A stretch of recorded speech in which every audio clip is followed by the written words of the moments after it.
ज्या पद्धतीत गणेशोत्सव आपल्याला दिसतोय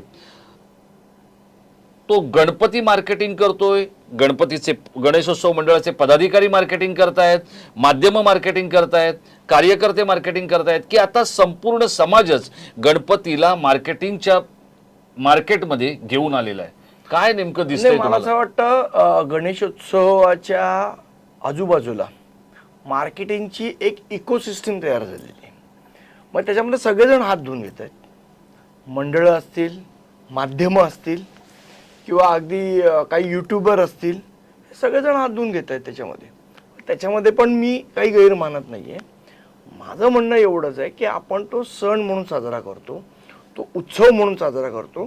त्याला उत्सवाचं स्वरूप असेल ठीक आहे, काळानुरूपात उत्सवाचं स्वरूप बदलणार आहे का? तर 100% बदलणार आहे आणि ते बदललं पाहिजे. काळानुरूपात गोष्टी चेंज होतात, पण त्याचं उत्सवाचं स्वरूप न राहता प्रीमियर लीगचं स्वरूप यायला नको, एवढीच माफक अपेक्षा आहे. म्हणजे आज काय झालंय की आज लोक म्हणजे बोलायला लागलेत. हे मी ऐकल्यावर मला एकदम तो शॉक बसला की लालबागचा राजा आहे ना, आता अंबानीने घेतला, आता चिंतामणी, चिंचपोकळीचा चिंतामणी अदानीने घेतला. घेतल्याला काय अर्थ आहे?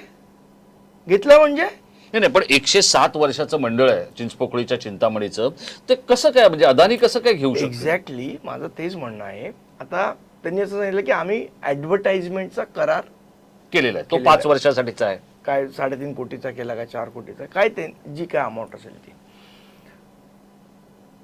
लालबागच्या राजांनी ऍडव्हर्टाइजमेंटचा करार अंबानींबरोबर केला. त्याचबरोबर अनंत अंबानींना त्यांनी सल्लागार म्हणून घेतलं. आता जनरली जे मंडळ असतं ते त्या लालबागमध्ये, परळमध्ये राहणारं किंवा त्या गणेशोत्सव मंडळाच्या आजूबाजूला राहणारे लोक असतात. आता आनंद अंबानी कधीपासून लालबागला राहायला आले मला माहीत नाही,